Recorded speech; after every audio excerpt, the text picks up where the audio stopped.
সুপ্রভাত বন্ধুরা, দেখো আজকে আমি একটা সম্পূর্ণ নতুন ধরনের ভিডিও নিয়ে এসেছি তোমাদের সামনে।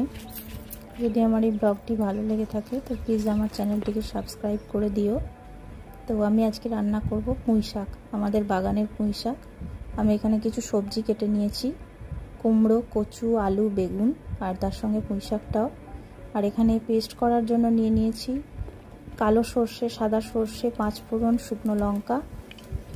এবার আমি এটা একটা মিহি পেস্ট বানিয়ে নিলাম আর নিয়েছি পেঁয়াজ, কাঁচা লঙ্কা।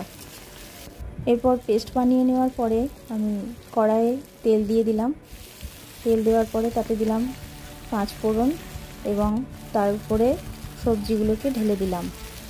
সবজিটা হালকা কষিয়ে নিয়ে একটু যখন নরম হয়ে আসবে তার উপরে দিয়ে দিলাম শাকটা, এবং শাকটাও যখন অনেকটাই গলে আসবে তখন আমি দিয়ে দেব ওই যে স্মুথ পেস্টটা করে রেখেছিলাম সেটা। এরপর একটু নাড়িয়ে চাড়িয়ে নিয়ে দেখো আমি হলুদ গুঁড়ো, জিরে গুঁড়ো আর লবণ দিয়ে দিলাম, দিয়ে অল্প পরিমাণে জল দিয়ে দিলাম।